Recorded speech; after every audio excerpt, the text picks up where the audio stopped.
Alors aujourd'hui, on va parler de l'utilisation des pouvoirs mystiques en ce qui concerne l'accumulation de la richesse. Parce que oui, il faut le dire, en Afrique, il y a des pratiques occultes qui permettent en fait à certaines personnes d'avoir beaucoup d'argent. D'accord?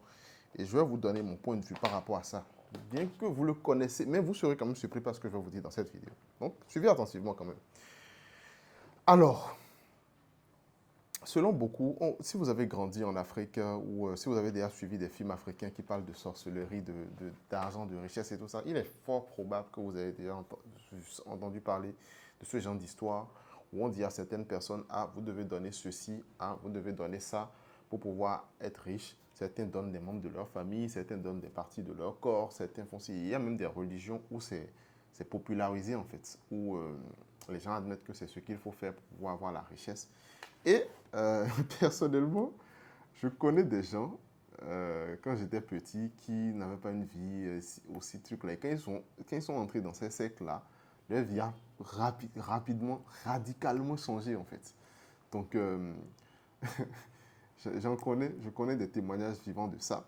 En fait, après, peut-être que c'est ce que nous voyons dans l'extérieur, mais en tout cas, ce que nous voyons de l'extérieur, c'est qu'il y avait un avant et après être rentré dans ce cercle religieux-là, dans cet univers-là, les choses ont changé, quoi. Donc, logiquement, enfin, du point de vue extérieur, on peut tirer des conclusions de ce genre-là. D'accord? Mais, mais, ces choses-là viennent, même si c'est vrai, hein, même si c'est vrai, c'est possible, je ne sais pas. Mais en tout cas, ces choses-là viennent à un certain prix. Je me souviens par exemple dans Millionaire Clubs que j'avais suivi quand j'étais petit.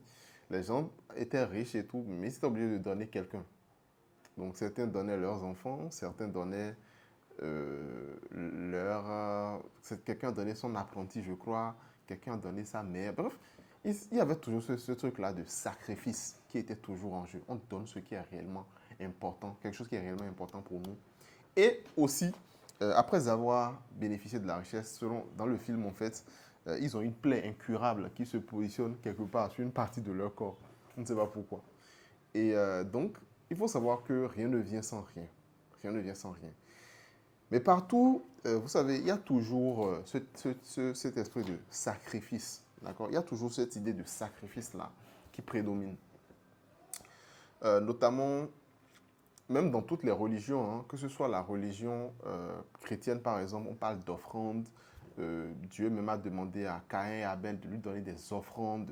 Donc, la notion de sacrifice est prépondérante. Dans nos religions animistes, c'est encore beaucoup plus vulgaire parce que les gens, ils donnent des agneaux, ils donnent des bêtes, ils sacrifient des bêtes pour des divinités, etc. Dans les religions musulmanes, la religion musulmane aussi, en tout cas, il y a ce concept d'offrande là quand même. De ce que je sais, on fait l'aumône aux pauvres, ce genre de choses là. Mais il y a toujours le concept de sacrifice qui règne dans toutes les religions. Et voilà, quand on a des prières à faire vis-à-vis de Dieu et tout, on doit lui donner une offrande, on lui fait une offrande, on doit donner quelque chose. Et ça, ça existe dans toutes les religions. Et c'est encore beaucoup plus euh, vulgarisé et c'est beaucoup plus craint, voilà, en ce qui concerne les religions endogènes, nos religions de nos pays ici. Donc c'est quelque chose qui existe bel et bien, d'accord? Mais est-ce que c'est ça seul qui donne réellement la richesse? Parce qu'en parallèle, quand tu vois la vie de certaines personnes qui connaissent tous ces secrets-là, ils ne sont pas aussi riches que ça, en fait. Donc en parallèle, est-ce que c'est ça réellement qui donne la richesse? Et si vous êtes en Afrique, vous aurez sûrement entendu plein d'histoires, d'accord, des gens qui vont pour pouvoir donner des membres de leur famille, faire des sacrifices immondes en fait pour pouvoir gagner de l'argent. Vous en avez sûrement déjà entendu parler. Mais est-ce que c'est ça réellement qui donne l'argent en fin de compte? C'est ça la vraie question qu'on doit se poser. Est-ce que c'est ça qui donne réellement l'argent en fin de compte? Parce que sinon, tous ceux qui... J'ai suivi une interview de Mollard un jour où il disait que lui, il n'a jamais mis sa main dans des pratiques occultes. Pourquoi? Parce qu'il n'a jamais compris le concept où tu vas chez quelqu'un, il est dans une simple case, d'accord, à peine couverte, il ne vit pas dans le luxe insolent, dans un luxe incroyable et tout, mais on dit que c'est lui qui va changer ta vie. question, n'est-ce pas? C'est pas bizarre?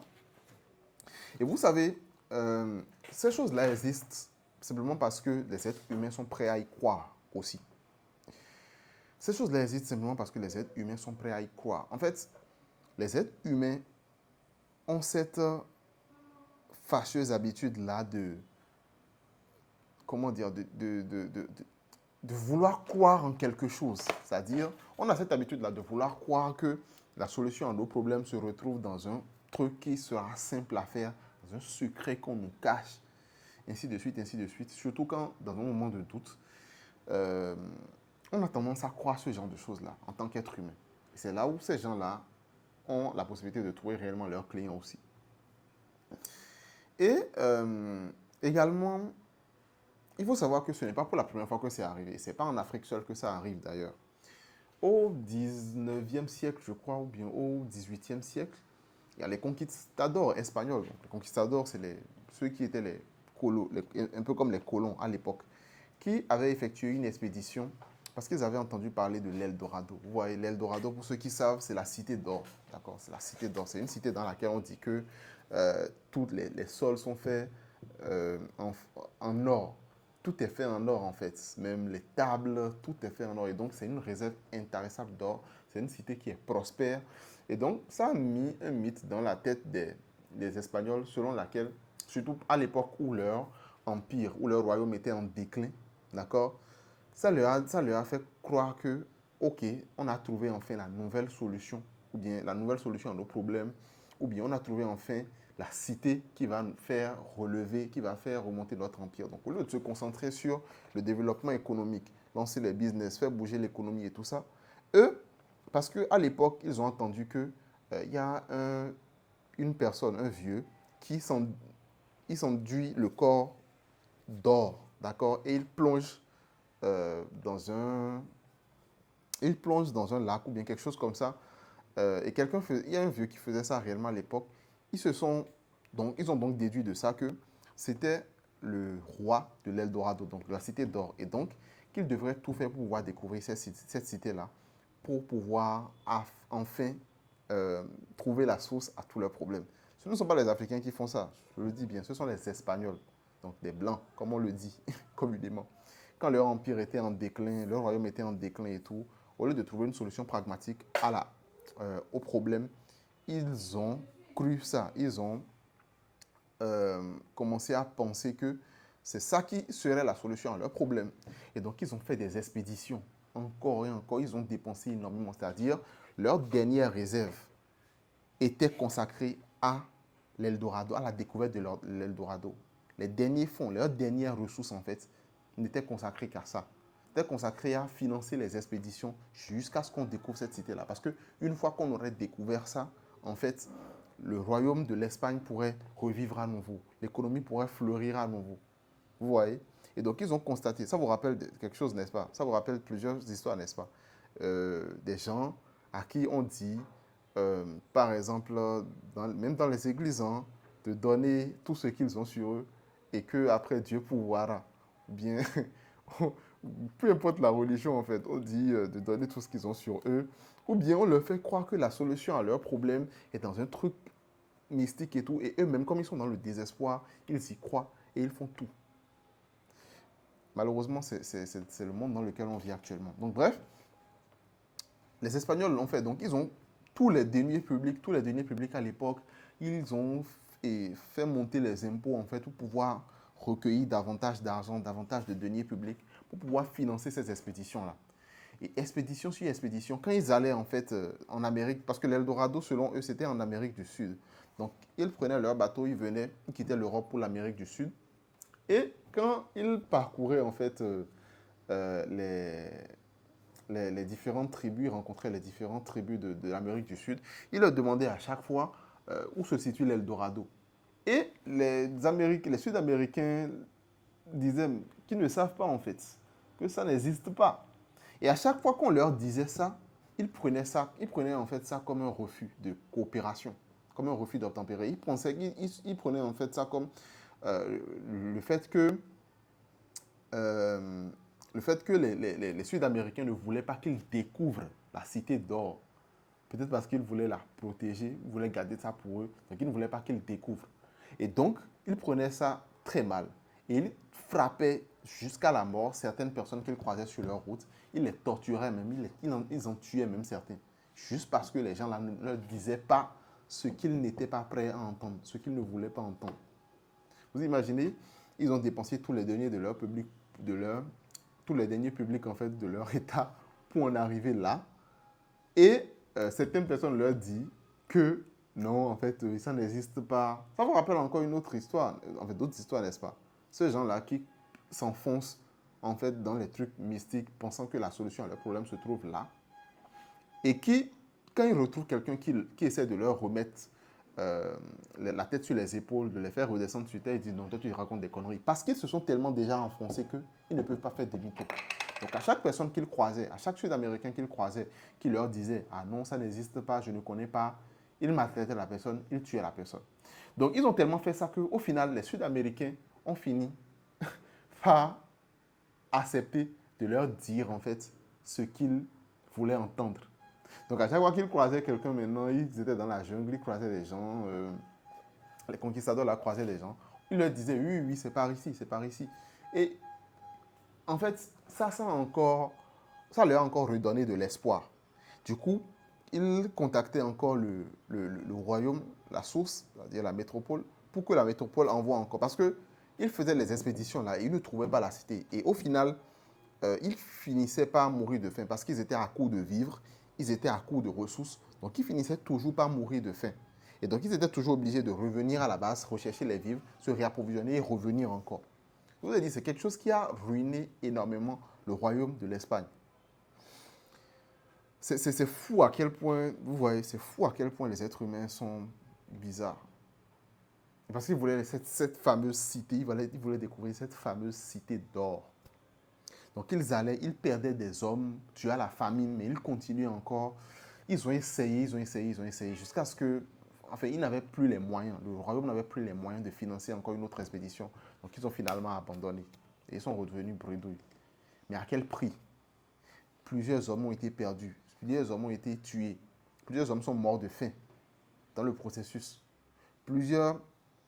La plus grande partie des deniers de l'État ont été consacrés à ça. Alors que ces deniers-là auraient pu servir à financer l'économie locale pour faire avancer les choses. Mais non, ils voulaient de l'or magique. Ça va vous montrer à quel point l'être humain est vulnérable et à quel point il faut être vigilant aussi. Parce que vous aussi, ça peut vous arriver. D'ailleurs, ça arrive tout le temps. À chaque fois que quelqu'un débarque sur Internet et qui vous dit que ce nouvel truc-là, que le copy trading va vous faire gagner de l'argent miraculeusement, vous y croyez. Mais il n'y a rien de plus vrai que le vrai travail. C'est ça qui va vous faire réellement gagner de l'argent. Tout le reste, vous voyez, le concept de sacrifice, il existe partout. Et croyez-moi, il existe dans votre propre vie aussi. Sauf que, au lieu de sacrifier une bête, au lieu de sacrifier un animal, au lieu de sacrifier, de faire des offrandes à des divinités et tout ça, le vrai sacrifice que vous faites pour le Dieu du succès, c'est le temps, l'énergie, le dévouement, l'argent que vous y mettez, tous ces sacrifices-là que vous faites, le Dieu du succès, il est là, il vous observe. Et c'est ce qu'il finit par récompenser. Au fond. Donc, peut-être que vous croyez, vous êtes d'une certaine religion, je ne vais pas vous refuser d'aller faire une offrande à la Vierge Marie, d'aller faire une offrande au Seigneur, ou de faire une offrande à des divinités auxquelles vous croyez. Si ça vous permet de vous convaincre que, ok, j'ai fait cette offrande-là, ça va me permettre d'aller beaucoup plus loin, c'est bien. Mais si ça vous donne aussi la confiance de travailler 2 fois plus dur, c'est aussi bien. Mais si ça vous met juste dans un état où vous dites que ok, c'est déjà fait, je croise les bras, ça va arriver, ça peut arriver, je n'en sais rien. Mais je vous dirai toujours que les vrais leaders religieux, les vrais leaders spirituels vous donneront toujours des conseils de développement personnel. Ils vous diront toujours, oui, travaille, ne regarde pas les autres, reste concentré sur ta route, ne te compare à personne, reste patient, ça finira par arriver. Ils vous donneront toujours ces conseils-là. Alors oui, chaque religion a ses spécificités. Le musulman va te dire, prends peut-être cet encens-là et mets ça dans ton environnement. Le chrétien va te dire, prends de l'eau bénite, récite le chapelet. Si l'animiste va te dire, oui, il faut quand même qu'on fasse tel truc. Mais au final, parce que chaque chose est propre à chaque religion et tout. Mais au final, ils vont toujours te dire de travailler. C'est un peu comme quelqu'un qui veut concevoir, qui veut un enfant, mais qui ne se reproduit pas, ou qui ne se marie pas. Ça, ça ne va pas marcher en fait. Ça ne marche pas. Donc autant ces choses-là sont là et existent pour vous faire... bon, peut-être que ça marche, peut-être que ça ne marche pas. En tout cas, c'est bien d'être cartésien quand même. Et moi, je dis toujours, c'est bien d'être cartésien, de travailler comme si 100% de ses efforts dépendaient, 100% de ses résultats dépendaient de son travail uniquement. D'accord? C'est beaucoup mieux. Et de prier 1% du temps, ou de prier aussi comme si 100% de ses résultats dépendaient de la prière. Mais travaillez surtout, parce qu'en cultivant le travail, les dieux du succès vont vous récompenser. Ils récompenseront vos heures de travail. Ils récompenseront vos heures à persévérer malgré l'échec. Ils récompenseront vos heures à, euh, à être fatigué, mais à continuer quand même. Ils récompenseront tous vos investissements. Fondamentalement, c'est ça. Bonjour, madame. Bon, il y a quelqu'un qui est venu me voir. Vous devinez qui? Donc, c'est tout pour cette vidéo. On se retrouve demain pour une nouvelle vidéo. Ciao.